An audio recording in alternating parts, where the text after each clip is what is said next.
Hi, this is Sophia Karpman, host of the Dream Big podcast show, place to learn, laugh, and grow. And this is Olgakarpman. Welcome to the Dream Big podcast. Feeling gratitude and not expressing it is like wrapping a present and not giving it. Today we will talk about the historic moment of 1941 and the gratitude that came from it. You know what time it is? This is episode 317 of the Dream Big podcast. And it's time to dream big. Welcome to the Dream Big podcast show. We're inspiring you to shoot for the moon, take aim and go. We bring to you amazing guests who truly love what they do. Every day they're living their dreams, and so can you. Dream big, take action to reach your goals. Are you pumped yet? It's showtime, let's rock and roll. While we were in Hawaii, we visited one of the most historical places, Pearl Harbor. Today I started with a gratitude quote, because that's exactly how I felt when we came there, to Pearl Harbor. This was the place of attack of the United States by Emperor of Japan on Sunday, December 7th, 1941. Today I would like to talk about women heroes. They are together and they stayed together with man and they defended our country. Big dreamers, a lot of time we take our freedom in United States and peace in our country for granted. But it's not always been like that.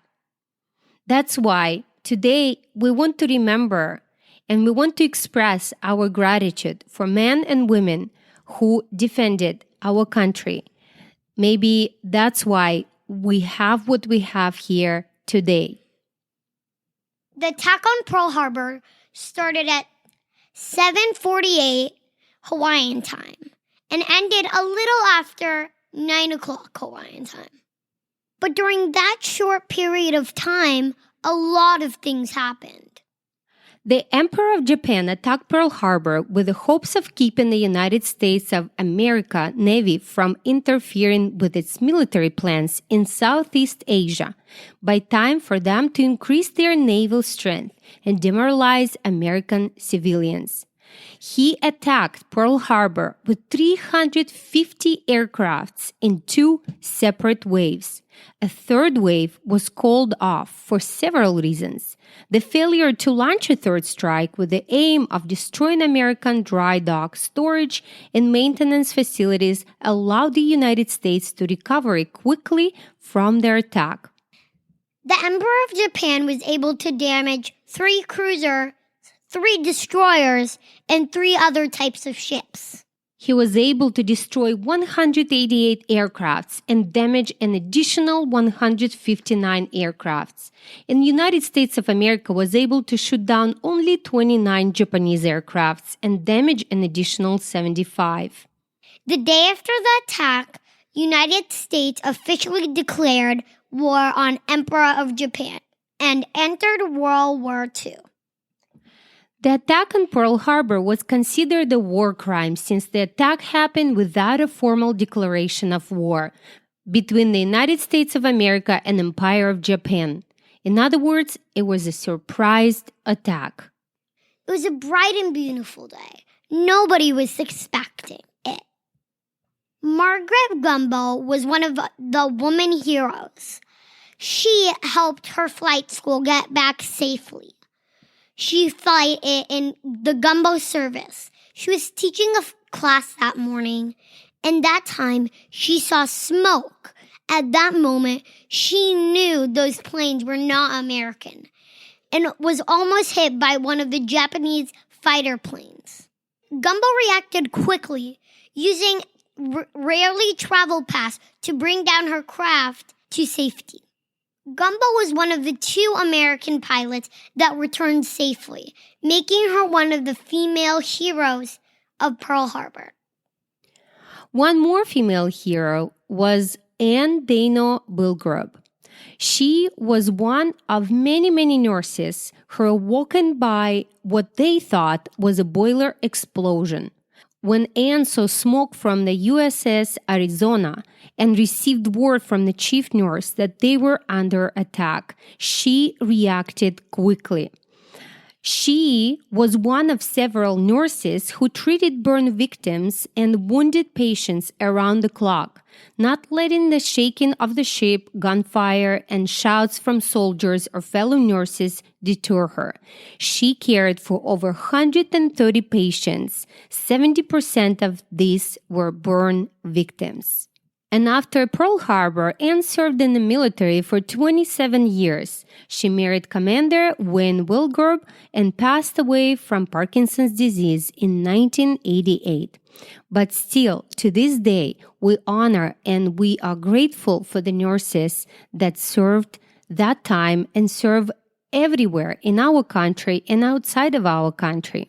Of course, we wanted to highlight more people than just these two female heroes, but we just wanted to remind you, big dreamers, to honor legacy of those who serve our country. And we honor every woman and every man, including a lot of African American heroes of Pearl Harbor who are often not given the recognition they deserve. And we encourage you, big dreamers, to start searching for those heroes yourself. Big dreamers, I challenge you to not only learn about our heroes, but take care of them. In our show notes, we will give you a link to Operation Gratitude. It's an organization that sends care packages to troops, including new recruits and veterans. These packages include snacks, clothes, toys, and other items that soldiers appreciate. And in addition, of course, you always include a letter inside to lift the recipient's spirit. Please, take you some time and write a letter to our soldiers, to nurses who protect our country. And contact Operation Gratitude. Maybe you can send them a letter to lift up their spirit. Or if you and your neighbors or your schoolmates can put together a care package, they would really, really appreciate that. I hope you like this episode, Big Dreamers. And if you enjoyed this episode, then please tell your friends and family about Dream Big Podcast, and maybe they will take care of our soldiers through Operation Gratitude as well. You can point them to dreambigpodcast.com/317 for these particular episodes. And remember, in our show notes, you can find links to Operation Gratitude organization and also link to our Instagram. We would love to see you there. It's Dream Big Podcast, just like here. If you just go on Instagram, you can find it. Or just follow the link in the description. Big Dreamers, I really appreciate if you give me your honest review.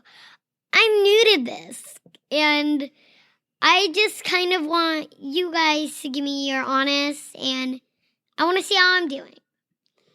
For that, you can go to dreambigpodcast.com/iTunes, and we do read your reviews, and Sophia would love to hear from you. She just started this only 17 episodes ago, and she's still a little shy and a little nervous, but I think she's doing great. And we pick the podcast for you together. We work on it a lot of hours to record just 10-15-minute episode. Maybe in one of the episodes soon, we will share how our process goes. If you do have suggestions and if you do have topics that would like to hear from us, please write us email, olga@dreambigpodcast.com. I would love to hear from you and, of course, to know what you are expecting on our podcast. As always, thank you so much for tuning in to the Dream Big Podcast. This is Sophia Karpman and Olga Karpman, reminding you that you have unlimited potential. Your dreams are not optional. You need to make them essential. So take massive action and turn those big dreams into reality. Live with passion the way life was meant to be. See you in the next episode. Bye. Bye.